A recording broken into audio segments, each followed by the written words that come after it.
I'm Mark Cipolla. I'm the chief of the Cap and Trade program. Joining me today from the CARB side is Matt Botill. He's the chief of the Industrial Strategies division. We also have Rachel Gold, who is a supervisor within the Cap and Trade program over the section that handles allowance allocations and that is supporting this rulemaking process.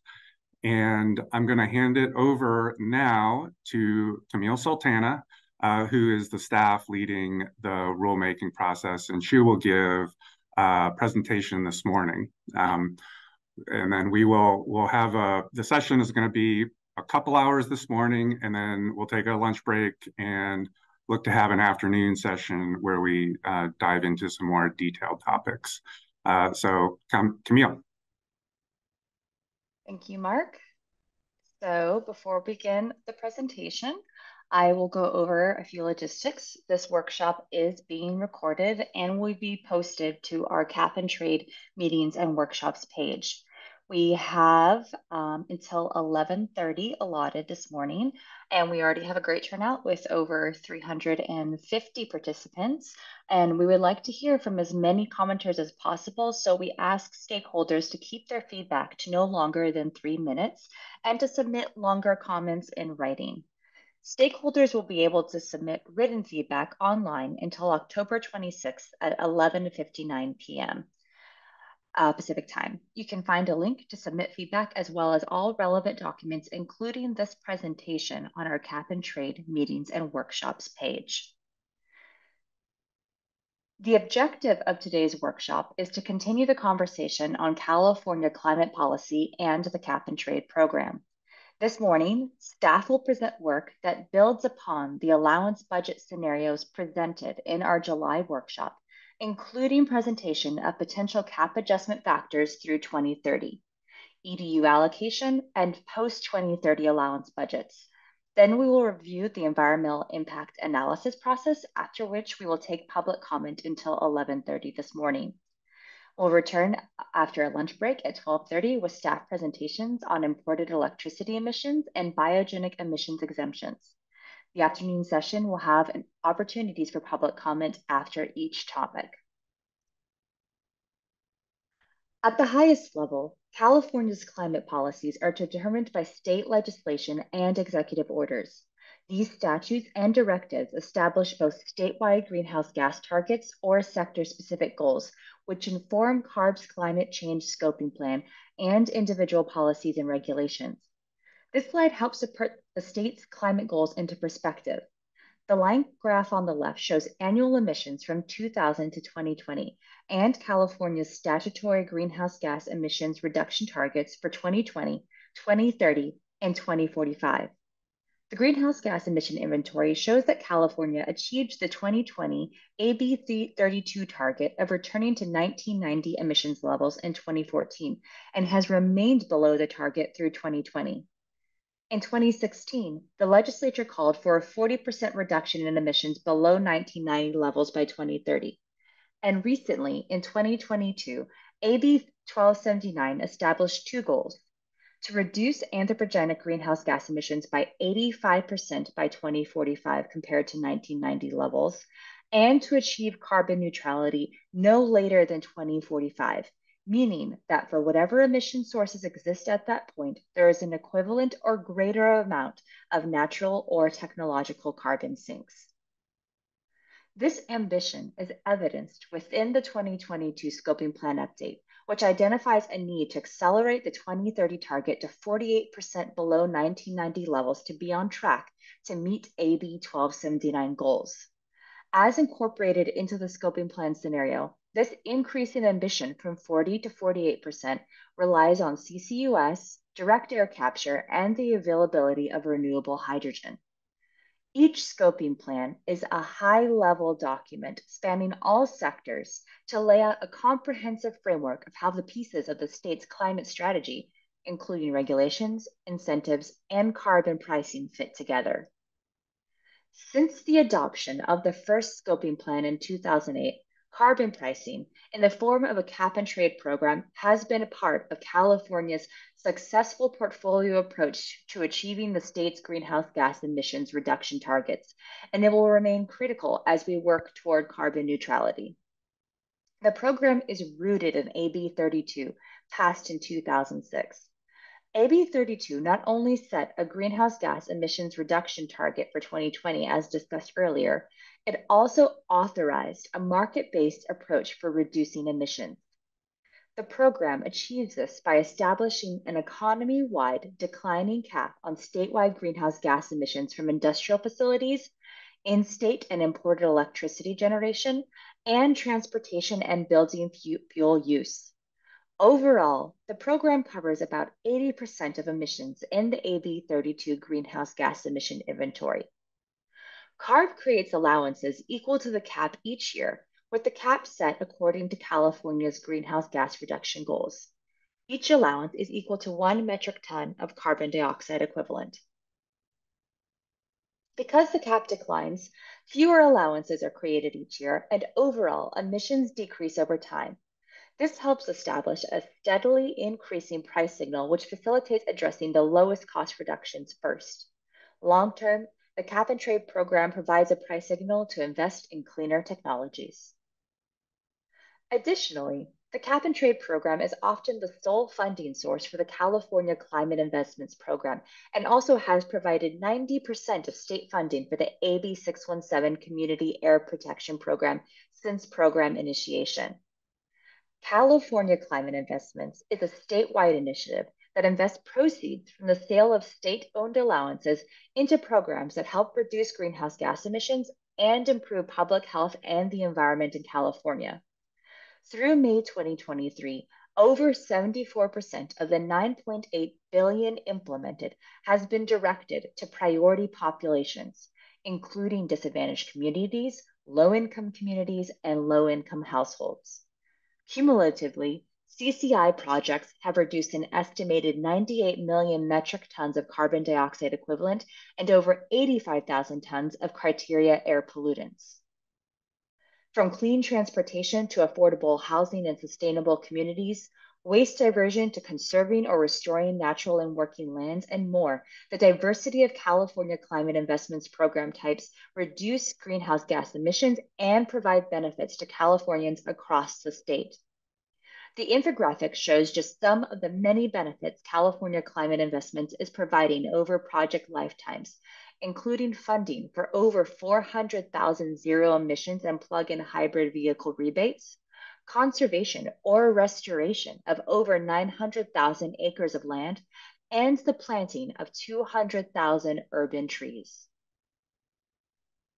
The process to update the program is being informed by the 2022 Scoping Plan Update, evolving state policy, an updated greenhouse gas inventory, and implementation experience. Each 5-year update to the Scoping Plan allows California to assess progress on achieving the state's climate targets and new legislation. The 2022 Scoping Plan incorporates executive orders, legislative direction, and board direction to lay out a technologically feasible and cost-effective path to carbon neutrality. The economy-wide modeling in the 2022 Scoping Plan is being used to inform review and updates of the cap and trade program, just as we use the 2017 Scoping Plan update for the 2018 regulatory amendments. Within each Scoping Plan, the cap and trade program's economy-wide carbon price has been complemented by California's suite of sector-specific regulations and incentives to support achieving the needed transformation. Review of the cap and trade program is also reflecting accounting of greenhouse gases in the latest AB 32 greenhouse gas emission inventory. The inventory, published in 2022, included adjustment to align emissions from all sectors with third-party verified data. Staff are also continuing to assess potential updates based on implementation needs and ongoing experience.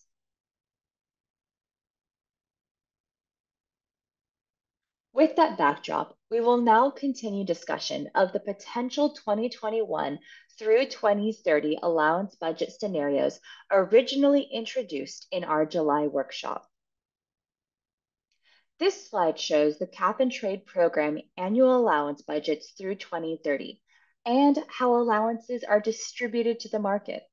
CARB distributes allowances through two primary mechanisms: direct allocation to industry and electric and natural gas utilities, shown in the yellow, dark blue, and light green bars, respectively, and sale at auction to all market participants, shown in the light blue bars.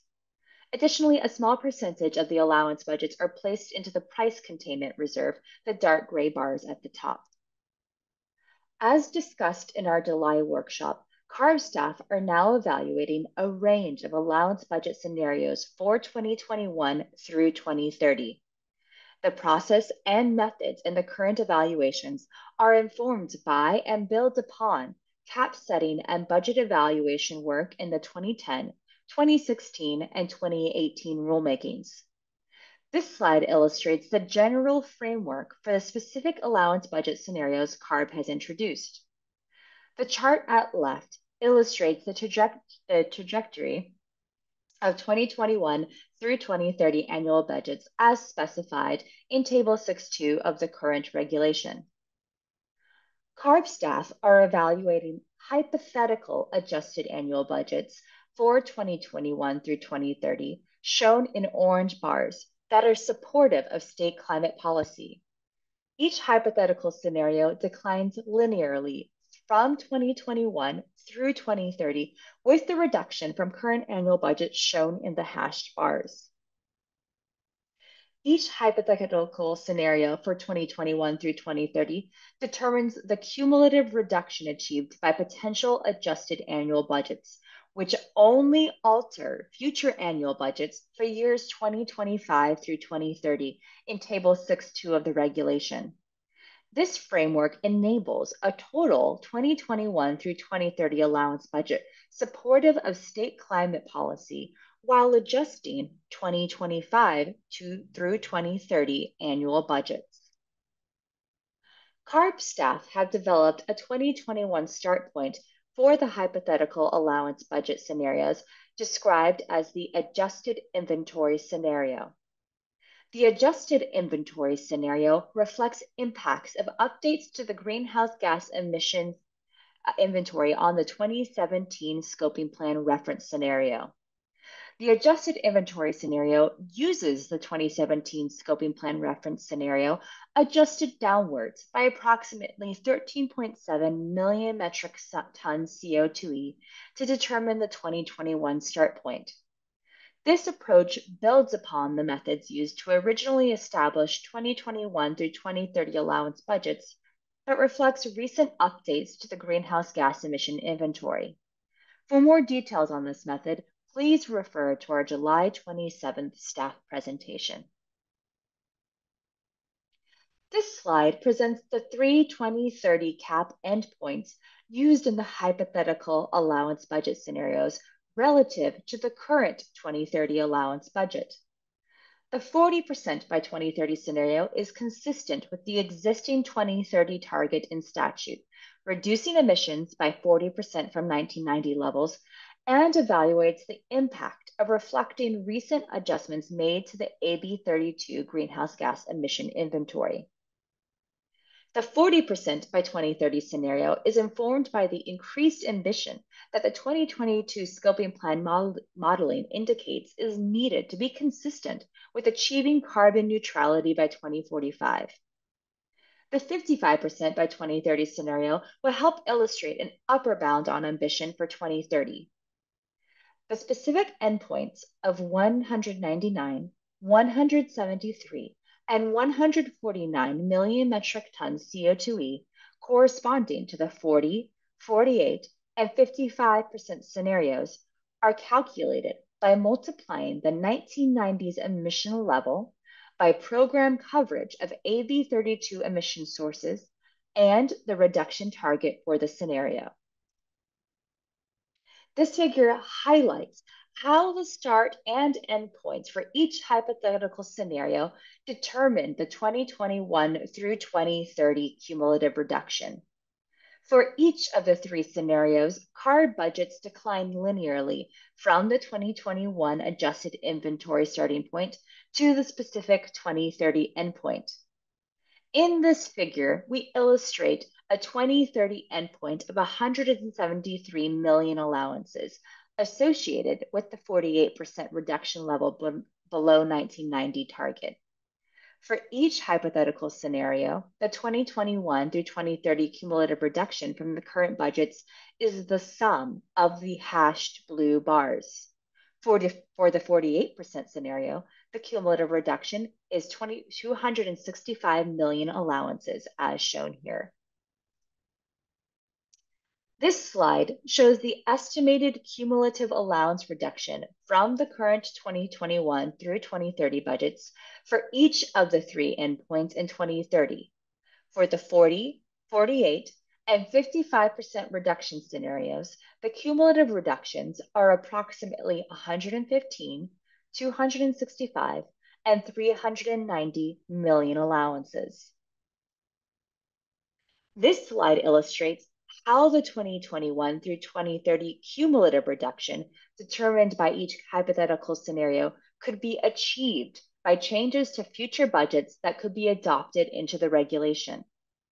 CARB is currently presenting budgets where the entire 2021 through 2030 cumulative reduction, or some of the hashed blue bars in the left figure, is achieved by removing allowances from 2025 through 2030 budget years, the right figure. As shown in this illustration of the 48% scenario, because the potential budgets on the right remove 265 million allowances in fewer years, the 2030 annual budget for the potential budget is lower than the 2030 target used to calculate the hypothetical scenario cumulative reduction. This slide shows potential 2021 through 2030 allowance budget trajectories derived from the three hypothetical scenarios with the explained framework. For each potential budget shown, there is the same cumulative allowance removal as the corresponding hypothetical scenario. The decline path is set at a constant annual percent change from 2024 through 2030. The entire cumulative reduction is achieved by adjusting 2025 through 2030 annual budgets, and the volume of allowances in price containment accounts is maintained at current levels. This slide shows potential cap adjustment factors associated with the annual budgets depicted in the previous slide. For the 2025 through 2030 period, the 40, 48, and 55% scenarios have annual cap adjustment factor percent reductions of 7.7, 11.1, and 14.4% respectively. We emphasize that the potential annual budgets and cap adjustment factors presented to date are for scenarios where the entire cumulative reduction is achieved by retiring allowances only from the pool available at auction and allocation for 2025 through 2030. The current volume of allowances and price containment is maintained. If some of the needed cumulative reduction were achieved by retirement of price containment allowances, then the 2025 through 2030 annual budgets and the annual cap adjustment factors would be reduced less. However, retiring allowances from price containment would mean less allowances available to protect covered entities against market volatility and enable environmental integrity of the program at the price ceiling. Currently, there are 78 million allowances in the price ceiling account, 156 million in the allowance price containment reserve, and 1,373 million available for distribution by auction and allocation for 2025 through 2030. Each of these pools of allowances could be a source of removals. CARB staff are presenting potential cap adjustment factors due to their impact on allowance distribution to the market. Cap adjustment factors scale allowance allocation to most entity types, including natural gas suppliers, industrial entities, universities, and legacy contract generators. Allowance allocations scaled by cap adjustment factors are highlighted in the stripe bars in the estimated budgets figure at right.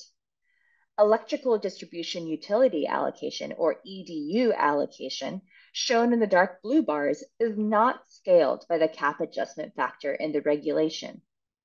EDU allocation is determined by anticipated compliance cost of the utility.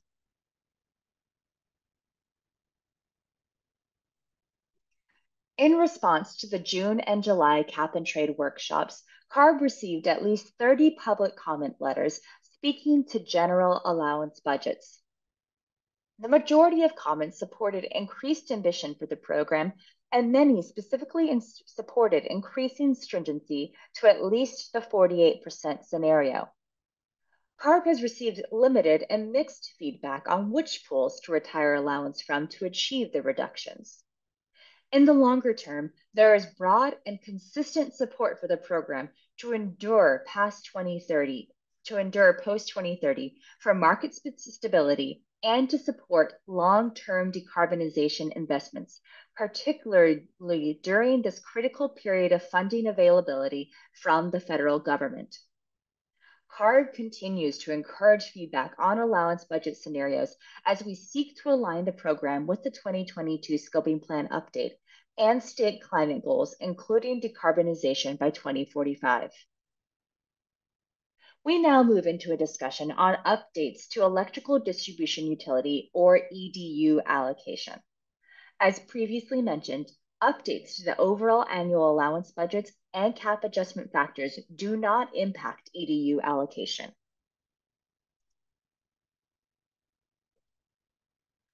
CARB allocates free allowances to electric utilities to benefit their ratepayers, consistent with the goals of AB 32. The number of allowances allocated to each EDU is based on its anticipated cap and trade program compliance cost or cost burden. The EDU allocation calculation method uses each utility's demand and supply forecast. Each EDU is assumed to meet mandated RPS requirements. For EDUs with industrial covered entity customers, the calculated cost burden is reduced to account for emissions associated with industrial covered entities' purchased electricity. Allocation to individual EDUs may vary from year to year, but allocation to the EDU sector as a whole declines over time due to decarbonizing supply. In order to support the transition to lower carbon electricity sources and to provide certainty to EDUs regarding ratepayer protection, CARB set the annual EDU allowance allocation in the regulation multiple years ahead of time. Table 9.4 of the regulation, adopted in the 2016 rulemaking, specifies the vintage 2021 through 2030 allowance allocations to each EDU. In the 2018 final statement of reasons, staff indicated plans to reevaluate post-2020 allocation to EDUs, including reevaluating allocation levels to incorporate the increased renewable portfolio standard requirement of 60% of retail sales in 2030 mandated by SB 100, and the most recent information related to increased load due to electrification of the transportation sector, pursuant to direction from Board Resolution 17-21. Utilities have also requested CARB reflect transportation electrification in allocation. CARB is also evaluating potential changes to EDU allocation in light of potential changes to allowance budgets.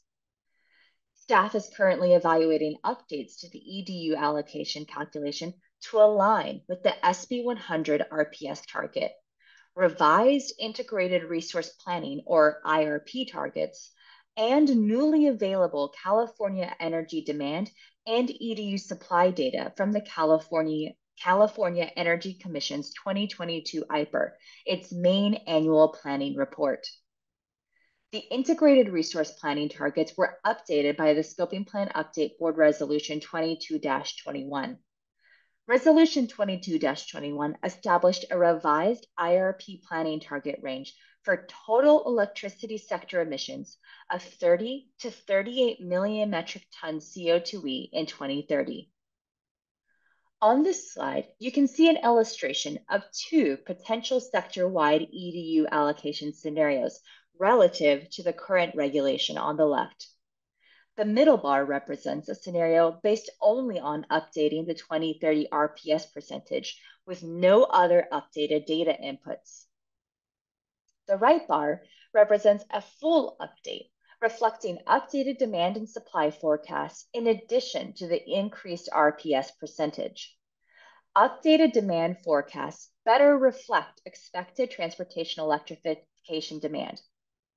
We want to note that our preliminary calculations show that the RPS-only scenario is not likely in compliance with the updated IRP targets, as it would provide EDUs with about 45 million allowances in 2030, which exceeds the IRP planning target range, while a full update, or what's illustrated on the right, would fall within the IRP target range. For reference, current allowance allocation in the regulation provides EDUs about 62 million allowances in 2030. A number of utilities have requested that EDUs keep the same allocation that is published in the current regulation. When allowances are allocated in advance based on projected supply and load and resulting cost burden, as they were for the 2021 through 2030 allocation in Table 9.4, there is a risk the load projections will be too high or too low, or that the supply projections would not reflect the actual generation mix. Depending on supply, load projections that are too low can result in underallocation with respect to cost burden, and load projections that exceed actual load can result in overallocation. The most recent CEC information indicates that the existing total 2025 through 2030 EDU allocation may provide more allocation relative to the program cost burden, but leaves some utilities that have increases in demand with fewer allowances than they need to address program cost burden. CARB staff is requesting feedback on the following. How should CARB update EDU allocation to reflect state climate policy?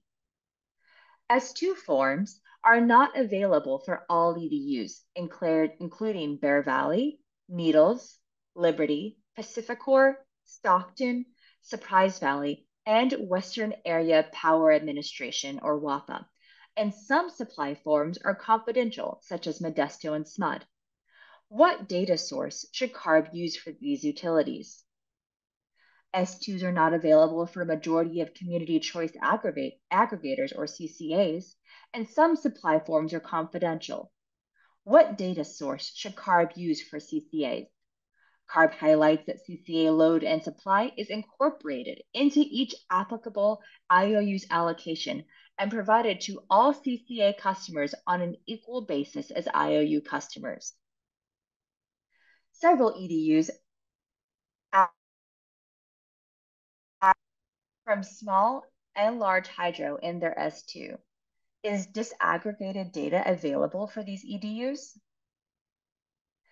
Building upon the work presented so far, which has focused on the 2021 through 2030 period, CARB is also examining potential allowance budget scenarios post-2030 through 2045, informed by state climate goals.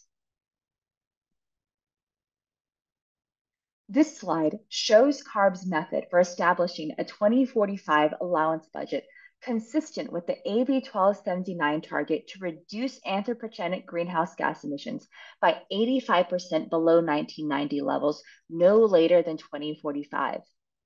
The 2045 allowance budget target was calculated by using the scoping plan scenario modeling estimate of 2045 covered sector, or broad scope emissions, multiplied by the ratio of 2021 covered emissions from MRR over the 2021 covered sector emissions from the scoping plan scenario.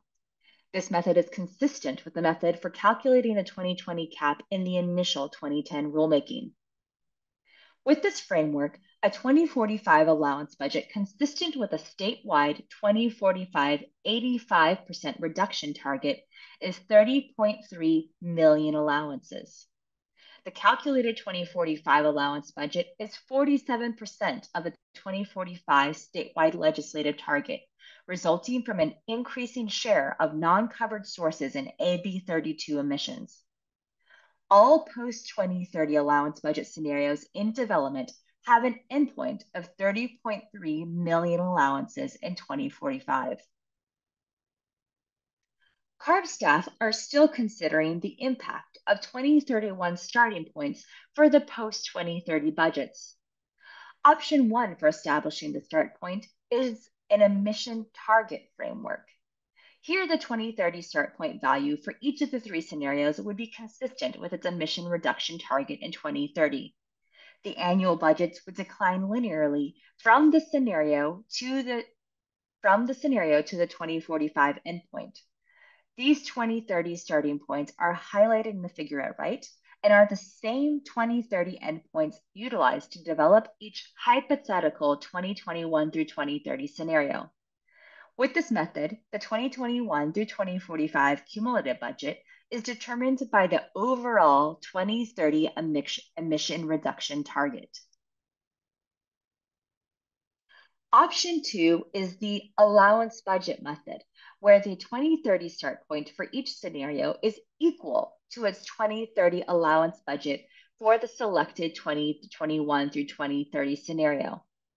The post-2030 annual budgets decline linearly from the actual new 2030 allowance budget to the 2045 endpoint. These 2030 starting points are highlighted in the potential annual budget figure at right. With this method, the 2031 through 2045 cumulative budget would be determined by the newly adopted 2030 allowance budget. Under these two frameworks, there are a wide range of potential 2030 start points for the post-2030 annual budgets, from 199 million metric tons CO2e in the 40% emission target method to 110 million metric tons CO2e in the 55% allowance budget method. For the allowance budget method on the right, the potential 2030 starting points shown are for scenarios that achieve cumulative allowance removals by adjusting the annual budgets for 2025 through 2030, and the number of allowances and price containment accounts is maintained. These starting points yield 2031 through 2045 cumulative budgets ranging from approximately 1,600 million allowances to 1,000 million allowances. Each scenario declines linearly from the specified 2030 starting point to the same 2045 target of 30.3 million allowances. For reference, CARB's estimate of 2031 through 2045 covered emissions under the scoping plan scenario is 1,435 million metric tons CO2e. This figure shows illustrative 2021 through 2045 budgets presented to date. The red, yellow, and green lines show potential budgets associated with the 40, 48, and 55% 2030 target scenarios. For 2021 through 2030, the cumulative reduction determined by the hypothetical scenario is achieved by retiring allowances from 2025 through 2030 allowance budgets. Post-2030 allowance budgets are set using either the emission target or allowance budget method to determine the starting point. The allowance budget method smoothly declines from the 2030 annual cap to 2031, while the emissions target method, the dashed lines, increases 2031 budgets from the 2030 annual cap, instead declining from the corresponding 2030 emission target. All potential budgets decrease linearly from 2031 to the 2045 target of 30.3 million allowances. The slides presented today represent ongoing staff work in evaluated allowance budget scenarios. We are continuing to evaluate the removal of allowances from different available pools and evaluate total compliance instrument supply through 2030 and post-2030, informed by state climate goals and 2022 scoping plan modeling. Allowance price models are being independently developed by both Quebec and California teams for the various budget scenarios. We will now review the Environmental Impact Analysis, or EIA, process before moving into a public comment period. Cap and trade amendments, including allowance budget adjustments, will be used to develop the Environmental Impact Analysis, which analyzes potentially significant adverse impacts caused by reasonably foreseeable actions. The EIA meets legislative requirements of CARB's certified program under the California Environmental Quality Act, or CEQA. The CEQA Environmental Checklist, which is CEQA Guidelines Appendix G, is used to identify and evaluate potential indirect impacts. The EIA, developed by CARB staff, will be an appendix to the staff report. The EIA will include a description of reasonably foreseeable actions taken in response to the proposal, programmatic level analysis of potential adverse impacts caused by reasonably foreseeable actions, feasible mitigation measures to reduce and avoid significant impacts, and alternatives analysis. CARB invites input at this early stage on appropriate scope and content of the EIA. The draft EIA will be released for a 45-day public comment period. Over time, there has been some concern raised about the impact of the program and local air pollution, the 5% baked allowances, and the forestry protocol. CARB has done evaluations of all of these and posted materials on its website to ensure accurate and data-driven information is available to the public. We'll now move into feedback on allowance budget scenario topics. We will have feedback sessions on electricity and biogenic emission topics later this afternoon.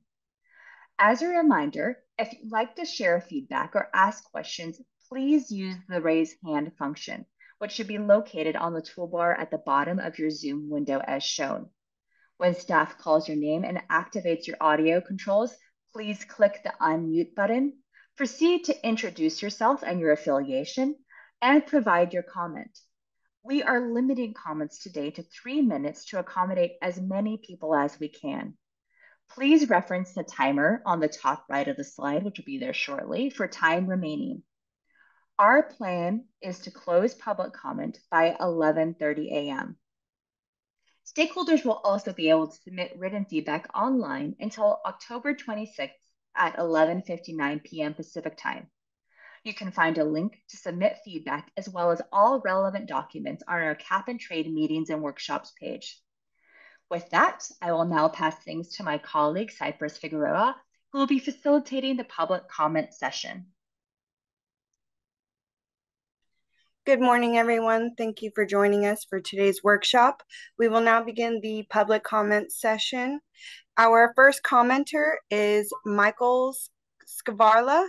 Michael, you may unmute yourself and begin. Yeah, Mikhail Scavarla here on behalf of the California Council for Environmental and Economic Balance.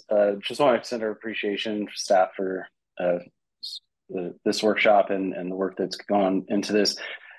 I think a lot of our comments are going to focus around continued support for ratepayer and the public's impacts due to the carbon price, and making sure that we continue to maintain the mechanisms negotiated in the cap and trade extension, AB 398. CEEB does support the carbon neutrality goal, as well as AB 32 and SB 32, and we understand that the pace and scale of achieving this is going to require significant changes to our carbon markets.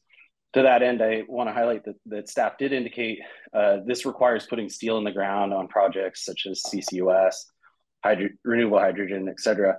To that end, as we look at the utilities, we've got to contemplate the inclusion of electrolytic hydrogen within the IRP, and I don't believe the current IRP has that. So to the extent that that can be incorporated as that's going to be necessary and a number of hard to decarbonize sectors, including transportation.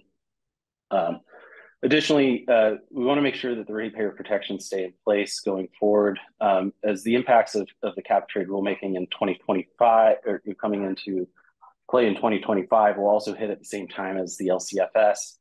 The combination of these two activities and the stringency necessary to achieve carbon neutrality is going to have an impact, and we need to contemplate these things as a whole and not necessarily as two separate rulemakings, and potentially consider how we can mitigate that price shock. And so look forward to continuing to dive in on this, and appreciate you guys getting the slides out a couple days early. Thank you.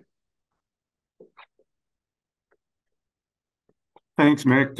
Appreciate those comments. And yeah, we will be, taking a comprehensive look at the provisions that we're discussing within the program, but also, understanding the suite of climate programs that we do have, and considering the cap and trade program in the place there.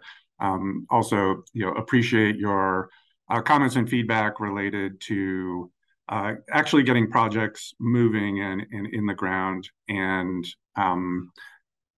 we're cognizant of that and the need to move forward as quickly as we can to potentially leverage some of the federal funding and other opportunities that are available in those areas. So thank you. Thank you. And next we will hear from Kenneth Johnson. Kenneth, you may unmute yourself and begin.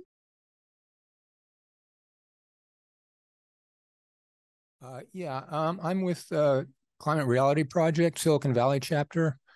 And I have some comments about the 48% and 55% reduction targets, after which I want to ask a question about those.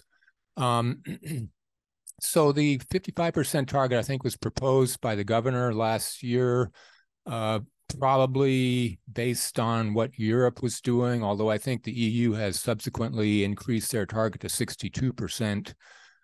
CARB's modeling projected that probably the 55% target would not be achievable with the governor's proposed measures. So in the final scoping plan, CARB adopted the 48% target as a more realistic goal of what would be realistically achievable.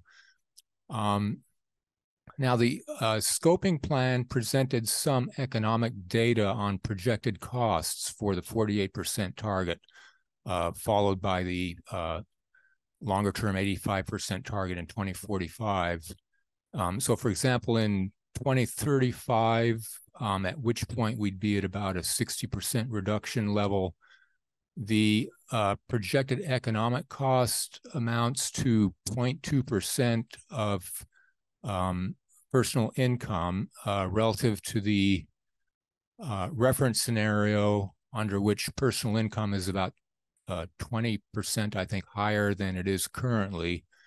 So that's a 0.2% decrease on top of a 20% increase. And the economic analysis also indicated that for households with higher than $100,000 annual income, they would actually see a gain in income, not a loss. So considering those, modest cost projections, it would seem plausible that we could, potentially go significantly beyond 40%, maybe close the gap to 55% or higher with additional measures.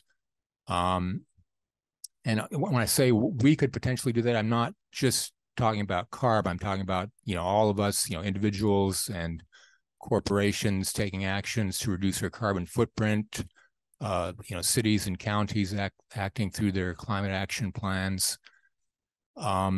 So the question I have is, what can CARB do in its implementation of cap and trade and in allowance allocation to encourage and support additional climate action and to ensure that such action leads to additional emission reductions?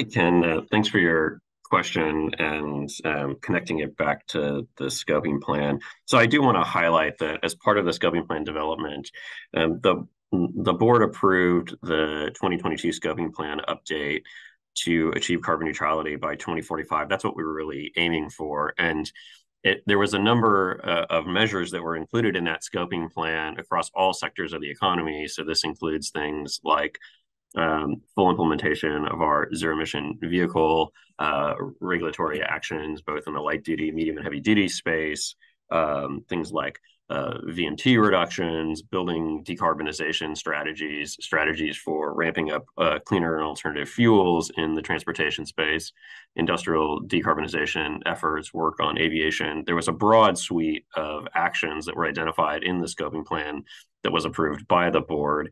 And with full implementation of those actions, we laid out the potential costs and broader greenhouse gas and environmental benefits that included achieving a 48% reduction by 2030. So there is a lift. It's a lift to achieve that 48% reduction by 2030. And what we wanted to do as part of the scenario designs that we're discussing here for the cap and trade rulemaking update would be to look at achieving that 48%, but also potentially setting a scenario that would be at 55%, which would be, a scenario that would, include additional emission reductions beyond that 48% that was part of the board approved scoping plan. So I think, as part of this rulemaking process, we get to do another analysis on the emissions pathway and the potential costs associated with it. That will be coming later. And so we get to take another look at this and evaluate how we've been doing on overall rulemaking progress too. So there'll be that coming in the future.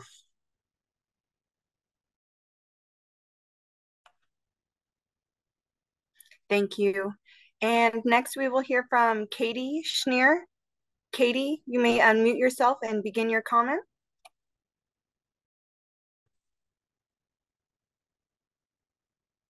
Hi, thank you so much for the opportunity to provide comment today. My name is Katie Schneer, and I'm a senior analyst in U.S. climate policy at the Environmental Defense Fund.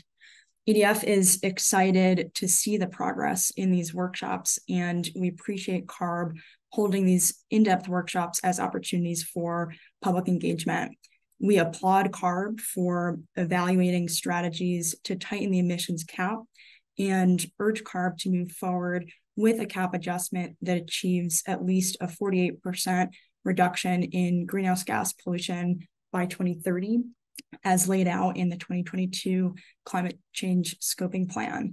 We want to thank CARB staff for considering this increase of near-term ambition in the program, and we commend CARB's focus on driving cumulative emission reductions in line with the state's targets.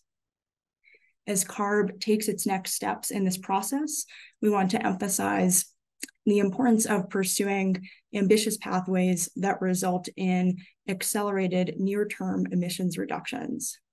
As such, we recommend that most, if not all, of the allowances removed from the 2025 through 2030 allowance budget come from allowances to be allocated and auctioned, which is the best way to ensure that reducing the allowance budget of the program translates to reduced emissions in the near term, especially during this critical decade. Thank you so much again for this presentation and for the work that CARB staff is putting in throughout this process. We're looking forward to engaging more with this material in our written comments. Thank you, Katie. We appreciate your comment. Next, we will hear from Stephen Rosenblum. Stephen, you may unmute yourself and begin.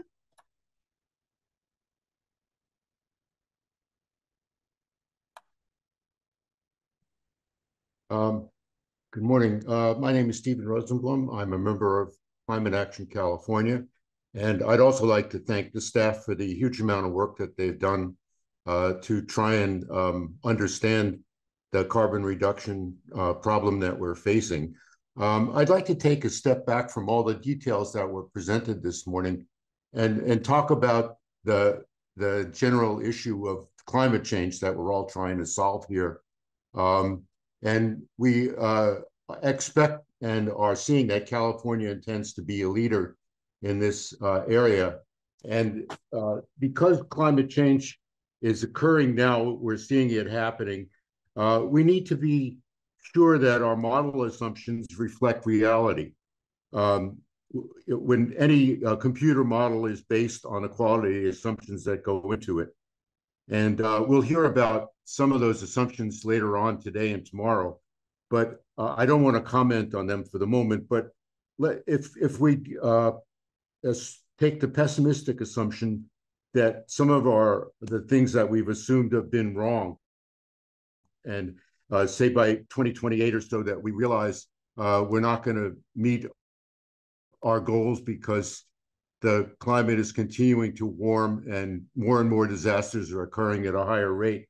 I think it's better to take the most stringent actions we can take right now. So I'd like to advocate that we attempt to reach the 55% reduction by 2030 to make sure that if we're wrong in our assumptions, that we'll at least have done the best we could to reduce our GWP emissions. And I would like to agree with Katie Schneer's comment that the CARB should plan to reduce allowances in the sales budget. At present, the price of allowance is in the $50 to $60 range. The federal government has estimated that the social cost of carbon is around $190. So we need to make sure that the price that the allowances are going for reflects the actual cost to the population of the carbon emissions. And to do that, we really need to reduce the number of allowances available to encourage people to reduce their emissions rather than just buy cheap offsets. So that's all I wanted to say. Thank you very much again for this excellent presentation. I look forward to the rest of it. Thank you, Stephen. And I do just want to, appreciate that you're highlighting the uncertainty here. And we do know that things are uncertain as things play out.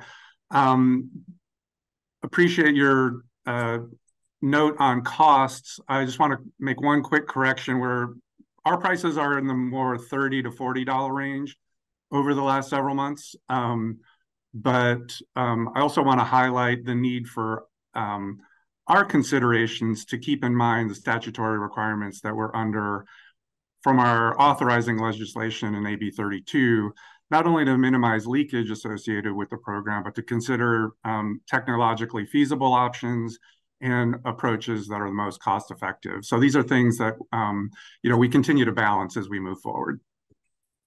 Yeah, and I also wanted to add here just real briefly that put the models aside. California as a climate leader, this is something that we've demonstrated time and again from actual results. We have what's going on now, almost 15 plus years of climate policy implementation, regulatory implementation, and an actual emissions trajectory that is declining in this state, even with a continuing growth of the state's economy and to some extent the population as well. And so we've really shown that we've been able to actually reduce our emissions here in California through these regulatory efforts and through various incentive efforts. We need to both follow the statutes, as Mark mentioned, with respect to emissions in California, but also need to respect the fact that we need action in other states and other nations on climate changing emissions. We need them to be reduced in order for us to have a meaningful effect on reducing the overall warming and the climate impacts that this planet is facing. And so we work really closely with other jurisdictions through various different international and subnational partnerships to also export policies. And many of the considerations that those jurisdictions have are around how can we make sure that we are reducing our emissions, we're doing it so cost effectively, and we're taking advantage of the lessons learned in California. And so we always, as we think about designing these policies, have these dual objectives of maintaining that leadership on climate, showing the path on how it can reduce our emissions, and showing and working with other jurisdictions on how they can do so as well, considering their own individual constraints and costs and considerations that they have. So not lost on us. This isn't just a modeling exercise. These are very real impacts and benefits that the state is having, but we need those other reductions in those other states as well. Thank you. We will now hear from Nicholas Roy. Nicholas Roy, you may unmute yourself and begin. Hi all, thanks again for providing the opportunity to comment today. My name is Nicholas Roy. I'm a senior research analyst at Resources for the Future. We're a nonpartisan think tank located in Washington, D.C. I really just have two quick questions. The first is related to the slide of EDU allocation adjustments.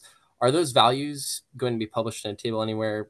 I don't know. I couldn't quite tell if this was waiting on modeling to be finished. So is that something that we could expect in the next workshop or future workshops where we would actually know the amount in which EDU allocation will be adjusted? Related to that, would the EDU allocation scenarios or the reduction in EDU allocation scenarios rather interact with those cumulative reductions we're talking about in these budget scenarios? And in other words, would those additional reductions from the EDU allocation be accounted for in the budget reductions, or are we to assume that that's just going to be pushing the budget reductions to solely be coming from the pool of auction allowances or APCR and price ceiling allowances? And if that is going to be something that's going to happen, is that data going to be publicly available in a table, graph, or slide in future workshops? So thanks again for the opportunity to comment. Happy to hear more. Looking forward to future workshops.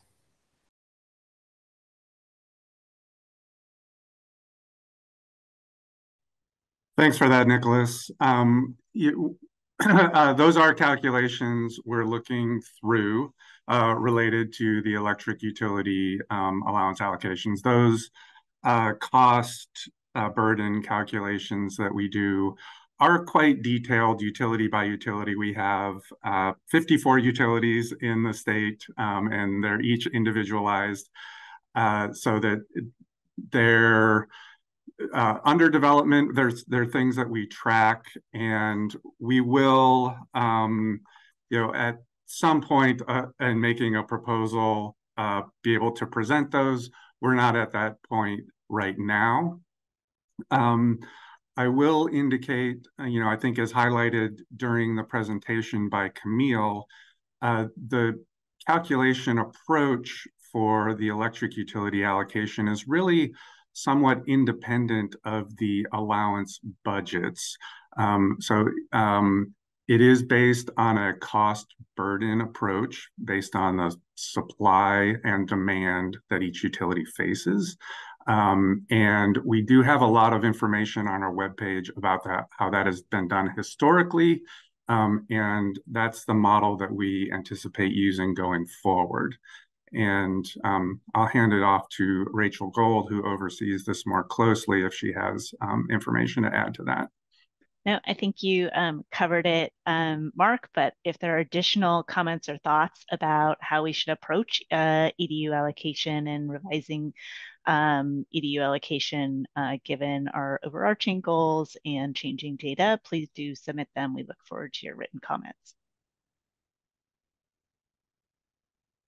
Thank you all. We will now hear from Adam Banasiak. Adam, you may unmute yourself and begin. Hello, Adam Banaszak from the California Public Utilities Commission Energy Division Climate and Equity Initiatives team. So I'm the person that oversees the electric and natural gas California Climate Credit.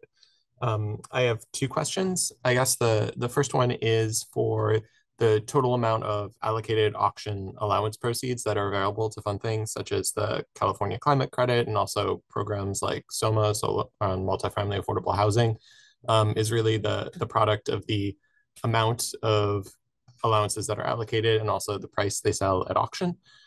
So is CARB going to, at some point in the future, do they have available any modeling on what the total amount of reductions in allowances available that they are proposing would impact on prices? It's hard for me to react to what some of these allocations in the electric sector may mean without understanding how they may impact the total amount of proceeds available for those programs.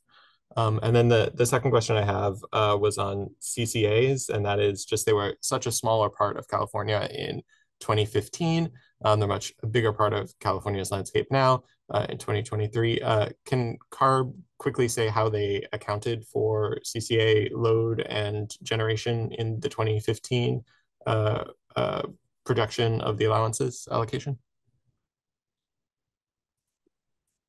Hi, Adam. Thanks for the questions.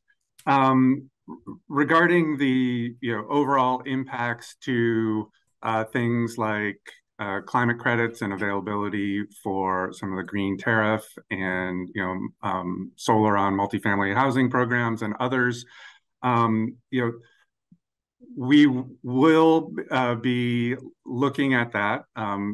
And I believe that'll be something where our agencies, CARB and the Public Utilities Commission, will be coordinating to make sure we understand those impacts and make sure that the resources are available for those types of things. So there will be continued coordination across our agencies, and I'll ask Rachel to provide a response on the CCAs. Yeah, thanks for the question about CCAs, Adam.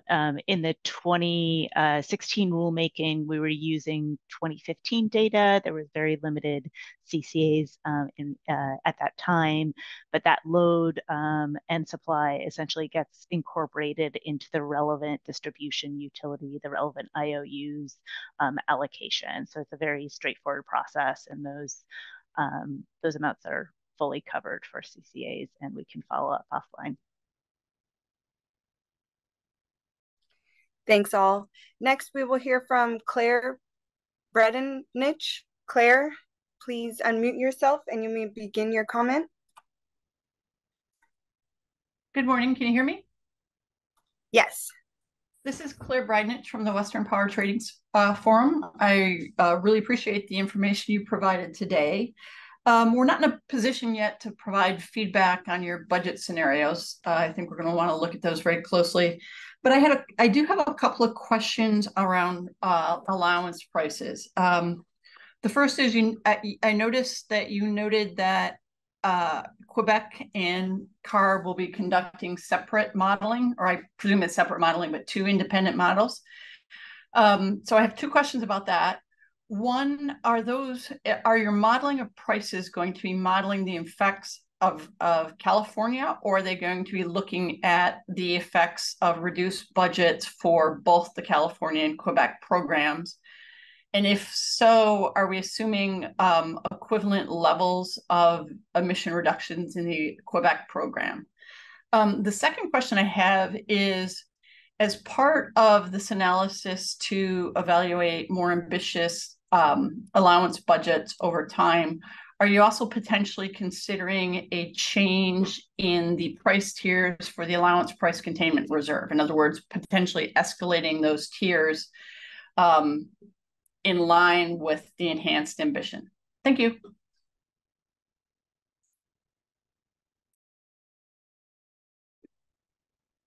Thanks, Claire, and understand that it takes a little bit of time to absorb those budget scenarios. So looking forward to your feedback and feedback from others on the budgets that were presented.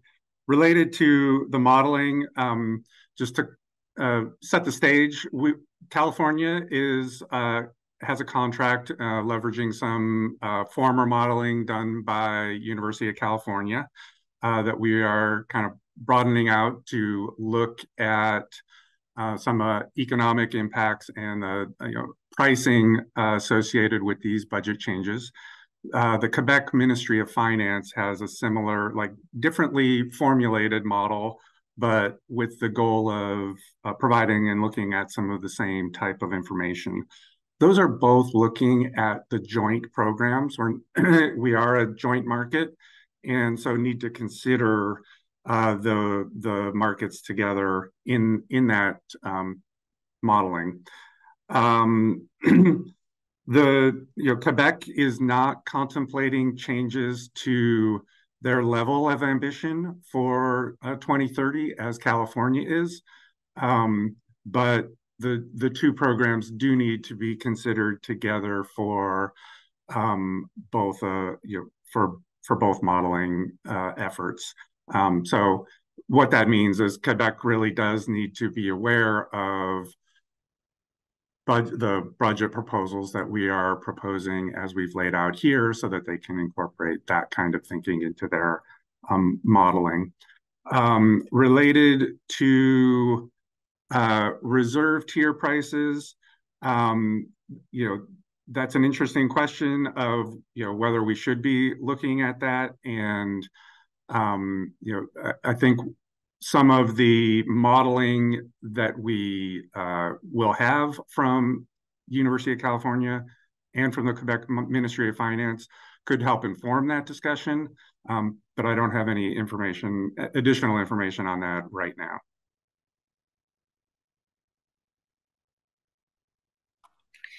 Thank you. We'll next hear from Cindy Parsons. Cindy, you may unmute yourself and begin. Good morning. This is Cindy Parsons with the Los Angeles Department of Water and Power. And I just wanted to provide an electric utility perspective regarding the EDU allocation. The allowance allocation is very valuable to LADWP. We rely on it not only to protect our customers from the compliance cost of the cap and trade program, and thus keeping our electricity rates affordable, but also as a source of funding to reduce greenhouse gas emissions. As a vertically integrated POU, the value of the allocated allowances has helped tremendously in decarbonizing LADWP's electricity supply, as well as funding emission reduction programs for our community. We have been proactive in reducing our GHG emissions from electricity generation by investing in renewable generating resources and divesting of coal-fired generating resources. This has freed up allowances that could be sold, allowing us to reinvest the proceeds in additional renewable energy, electric vehicle chargers, energy efficiency, and our community emission reduction grants program.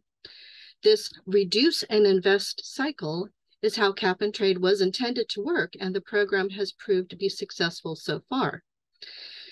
The allowance allocation to EDUs is key to maintaining an affordable and reliable electricity supply, which is necessary to support electrification and its emission reduction benefits. Any reduction in allocation means less to invest in decarbonizing our electricity supply and our GHG reduction programs. Changing the fixed allocation midstream based on more recent data will end up punishing EDUs such as LADWP that took early action to reduce GHG emissions. And most importantly, any reduction in allocated allowances would result in additional costs being passed through to our customers, including our low-income customers. So reduction in allocation could result in higher electricity rates, which in turn will discourage the adoption of electric vehicles within the transportation sector, which is the largest source of GHG emissions according to the California GHG emissions inventory. And lastly, LADWP recommends the allowance allocation to EDUs continue for the duration of the transition to a 100% zero carbon electricity supply, because of the value that allocation provides for the investments needed to decarbonize our electricity supply. So thank you for the workshop and appreciate the opportunity to give comments. Thank you, Cindy, for those comments. We appreciate hearing your perspective and look forward to any written comments you want to provide. And just want to highlight that the focus of our EDU allocation is to really address the cost burden associated with the program and to support those long-term signals. And there are some trade-offs associated with that, and aligning that allocation with the overall goals that we're working on in this rulemaking. And I'll hand it over to Mark. Yeah, thank you, Cindy. I appreciate the points that you raise, and just I think that highlights, we are talking about a world in the future with less allowances, and that means some, trade-offs and identifying the sources of where those those removals need to happen, and the impacts that can have across all the entities participating in the market. So I think that just highlights some of the challenges that are at hand. Thank you. We will now hear from Andre Templeman. Andre, you may unmute yourself and begin. Thank you. I refer back to some of the comments that I made in the letter comment back in on the last workshop. I guess one of the questions I would make, or one of the comments I'd make, first of all, is that just looking at the Lawrence Livermore study that came out and some of the other studies that I referenced in my comments, it does seem like much higher prices are going to be required for both CCS, mechanical carbon removal, and specifically renewable hydrogen in anything other than an LCFS market, where you get sort of higher subsidies or higher credit values. And, you know, we're talking about something closer to $80 to $100 for the CCS, $150 for the mechanical, and maybe as high as $200 or higher for the renewable hydrogen, just based on current cost of electricity and everything, which is the main cost component for renewable hydrogen. Will CARB be releasing price modeling on the potential price impact of the allowance removal or budget changes, to see if sort of we can consider not only the budget removal number, but how it works in combination with the prices? Because if you need the higher prices to justify the technologies and the budgets don't get you there, or the budget removals don't get you there, then that might suggest that we need to potentially remove more. The only other comment a couple of comments I would make is that because there's still a lot of uncertainty on these technologies, including build out of infrastructure, something like a CO2 pipeline that would need to be built for CCS or for mechanical removal. Many of us have been in California for a long time. I don't see how that pipeline would likely be built before 2030. So it does seem to me like you kind of have to take potentially some of those mechanisms off the line prior to 2030, leaving only renewable hydrogen, which is incredibly expensive, which is fine. But I guess because of those uncertainties, I guess I would advocate for being very careful in cutting allocations to both EDUs, gas pipelines, and industrials, because at the end of the day, these are the guys who are sort of doing the heavy lifting in getting us to our targets. In my comments posted back in August, I noted that the GGRF funds, or the money that comes from the government allocations, are going to skyrocket based on these higher price expectations. And it would seem that as a result, CARB could take almost all of the budget cuts and err on the side of taking most of them out of the GGRF or the government share, and then at some point down the road consider potentially reducing allocations once we have more certainty. Lastly, Rajinder, in one of the prior webinars, had mentioned that the APCR tiers would be considered for a one-time adjustment along with the ceiling. I guess my question there is, when is that going to be looked at? And would you also look at the price floor? Because if you're going to look at the APCR tiers and ceilings, should you also not look at potentially raising the price floor? That's it. Thank you. Thank you, Andre. Next, we will hear from Faria Ali. Oh, I was just going to provide go ahead, some Mark. Sorry about that. quick thoughts. Sorry about that. Thanks for the comments, Andre. Just want to highlight that the main focus of the program and purpose of the program is achieving GHG emission reductions. So, you know, that's our kind of primary focus in making sure that we achieve the targets that we have in statute. as we've noted, we are undertaking our own assessments of potential allowance prices associated with any changes. Quebec is also taking a look in a similar fashion, and we are, coordinating and looking at what those might mean and associated uncertainties related to that.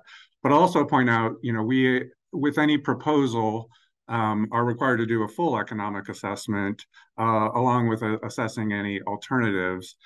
So, looking at not just pricing of allowances, but the impacts of the broader economy to households, to small businesses, and to the state at large. So that will be a feature of any proposal that we ultimately do end up putting forward. Thank you, Mark. Next, looks like we have about 3 hands raised currently. We will hear next from Faria Ali. Faria, you may unmute yourself and begin. Hello, can you hear me? Yes. Okay, great. This is Faria Ali with Pacific Gas and Electric. I wanted to thank you all for holding this workshop and provide a few comments and then also a question at the end as well. So with PG&E, we have been supporting the state's climate goals since their inception and continue to do so. We support the increased ambition in the 2022 scoping plan and want to continue to do our part in helping to achieve our climate goals while also protecting our customers. And from that end, I think you've already heard from a couple of commenters about how important the allocation to utilities is, the fact that that value actually does not go back to the utilities at all. It must be used to help protect our customers and support GHG emission reductions. And for the IOUs, some of the programs that these allowances fund include things like the SOMA program that was mentioned before, as well as providing climate credits directly back to our customers. And one of the things that CARB has actually raised in some of the prior workshops is about wanting to take a look at how we can actually better protect low income and priority communities with this allowance revenue. And I think that that is something that we're very interested in looking at and want to pursue further. And so that's something that also needs to be kept in mind, though, when taking a look at where removal should come from and the impact of those removals is, on the one hand, we want to be able to do more to help support these critical communities with utility allowance value and making sure that we have sufficient allowances in order to be able to fund those moving forward. So I know that CARB staff, you are all very well aware of this, and just wanted to highlight keeping that in mind moving forward, as well as the the broader impacts of the cap and trade program and allowances on electricity rates and the need to support electrification for other sectors as well. And then my question is actually with respect to whether or not you'll be looking at having any hybrid workshops in the future. I think being online has its value, but would really love the opportunity to have some of these workshops in person in the future. Thanks, Faria, for the highlights on the uses of the electric utility allocation. Regarding the hybrid potential workshops, we will take that information back and consider it for future workshops.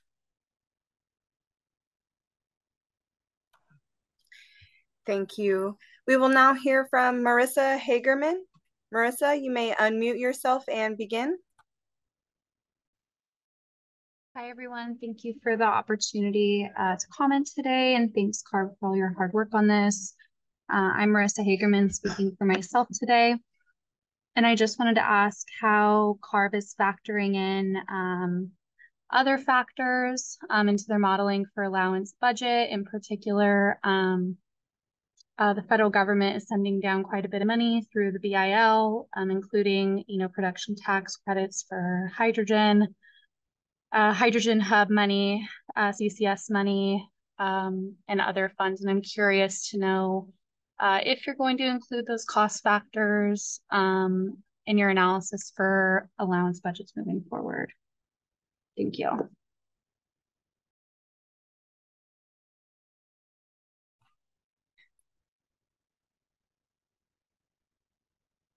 Thank you, Marissa. We will now hear, Mark, did you want to give a comment? I can just provide a high level that there may be value in hearing about appropriate approaches to considering some of that federal funding, and appreciate the thinking around that that might inform any economic assessments that we might be undertaking. Thank you. Next, we will hear from Nicholas Berkey. Nicholas, you may unmute yourself and begin. Hi, can you hear me? Yes. Wonderful. I just want to say thank you to everybody for the workshop, and I look forward to discussing any future proposals with you. I just wanted to say that to date, POUs have used nearly $500 million, yes, that's billion, of allocation value towards renewable energy purchases. This includes nearly $91 million in calendar year 21, which is the last year that data has been published. Based on your earlier 54 utility number, that's nearly $10 million per POU. This is not a small number for any POU and would have a direct impact on POU rates as well as procurement planning. With the scoping plan relying heavily on electrifying all aspects of California's economy, the adjustment of EDU allocations for anything beyond RPS and transportation electrification may have the unintended consequences of stymieing the state's climate change goals and economy.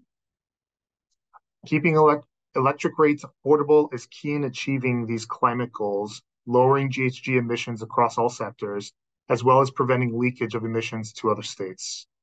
As such, I implore you to keep the EDU allocations set at current levels with RPS and/or transportation electrification adjustments, as this will continue to ensure affordable rates, not just to fuel a robust economy, but also to assist low-income and disadvantaged communities to continue to be able to afford to live in the state and make ends meet.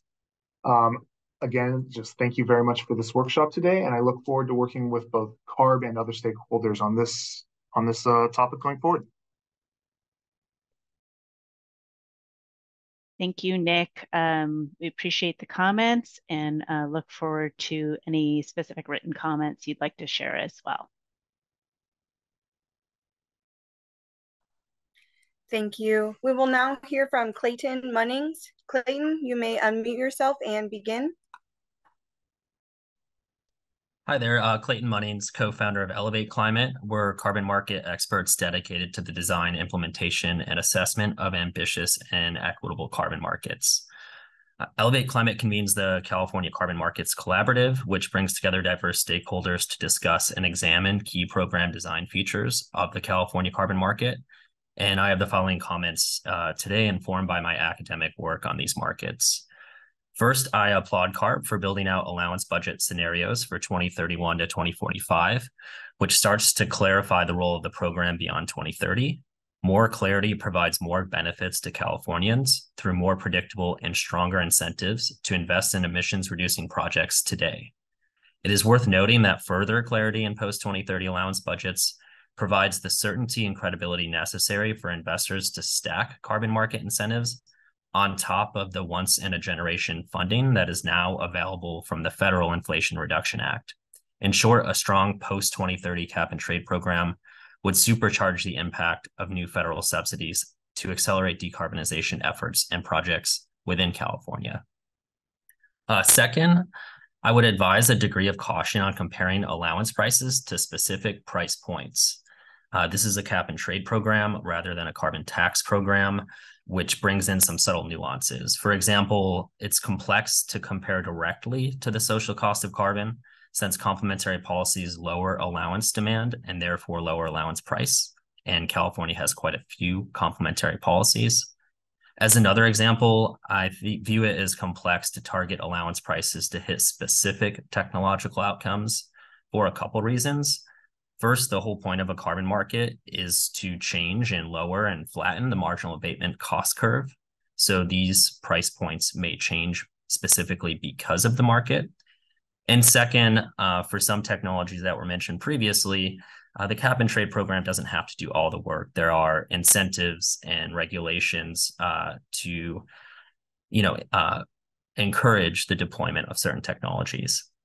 The last point I'd like to make is regarding the cost-benefit analysis, the SRIA that is forthcoming. It would be great if CARB would identify the counterfactual policy that would reduce emissions if cap-and-trade does not reduce emissions. It would also be great if CARB looks at the incidence of cap-and-trade with an eye towards protecting low-income and disadvantaged communities as part of the cost-benefit analysis. And the last thing I'll say is actually a question in the context of carbon management technologies. What is the role of CCCS, and how might that impact total compliance instrument supply through 2045? And what are some options for integrating that into the carbon market? Thanks.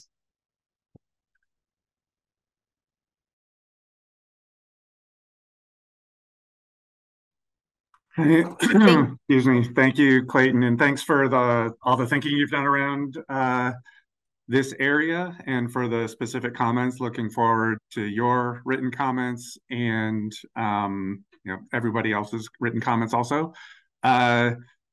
Related to CCS, I will just note that we have a legislation from last year, SB 905, looking at a new carbon management program at CARB.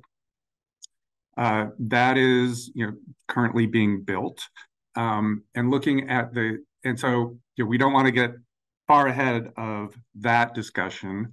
Looking at the cap and trade program, there are current mechanisms anticipating recognizing sequestration of carbon once that gets folded into the program. So that is there, but there would need to be changes to the program in order to recognize carbon capture for a reduction in obligations for covered facilities.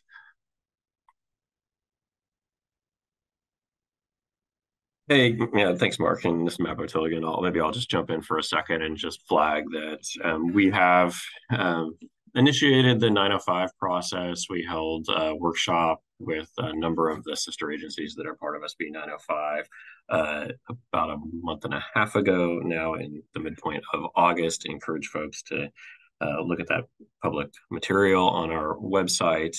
And as Mark mentioned, a large part of this is really keying off of the signals and the direction of the scoping plan, where we clearly identified a need for carbon removal strategies in California to meet our carbon neutrality objectives, and a role for CCS in certain sectors where the abatement may be a little bit more challenging, and that may be one of the options for CCS or for abatement is to utilize CCS. And so this also comes on the heels of the investments that the federal government is making in the form of tax credits and direct investments in carbon removal and CCS technologies, and some of the previous commenters about how we can take advantage and leverage that funding to help reduce our emissions here in California. As Mark mentioned, and to the point, Clayton, that you were making, this is something that we're going to be looking at as part of the rulemaking process and how that could be folded into cap and trade, consistent with the work that's going on 905.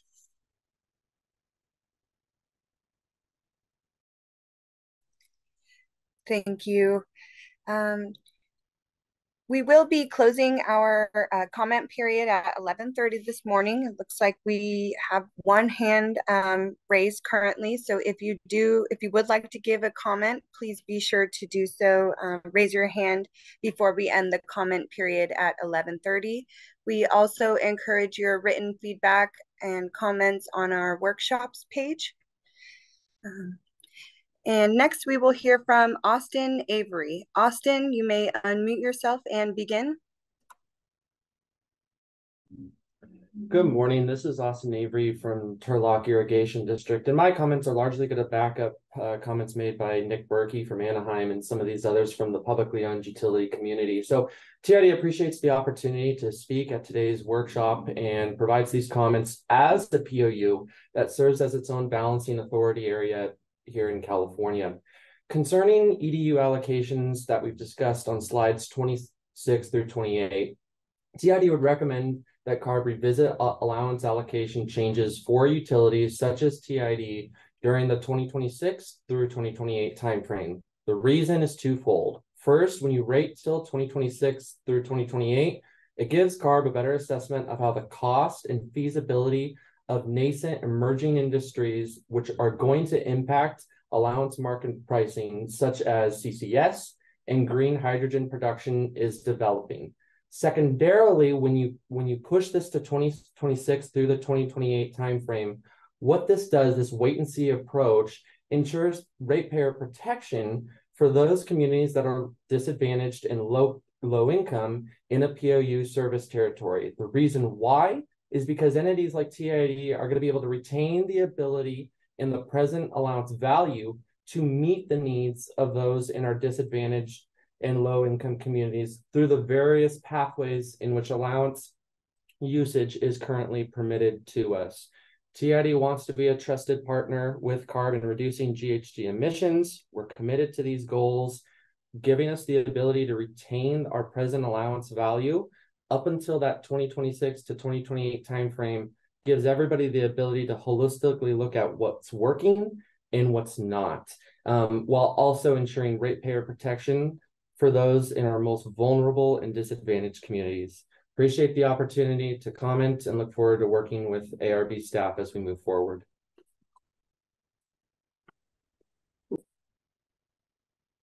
Go ahead, Mark. Thank you for the comments, Austin, and look forward to hearing from you on the written comments page as well. I'm looking at the list of raised hands, and I don't see any right now. It's currently 11:04. We do have time allotted through 11:30 for the morning session. We can wait a minute to see if anybody has some final thoughts. And if I don't see any hands raised in the next minute or so, I will propose to wrap the morning session early. And we do have the plan to reconvene at 12:30, not 1, 12:30 for the afternoon session, where we will be talking about electricity imports and elements related to the electricity sector and some treatment of biogenic emissions in the program.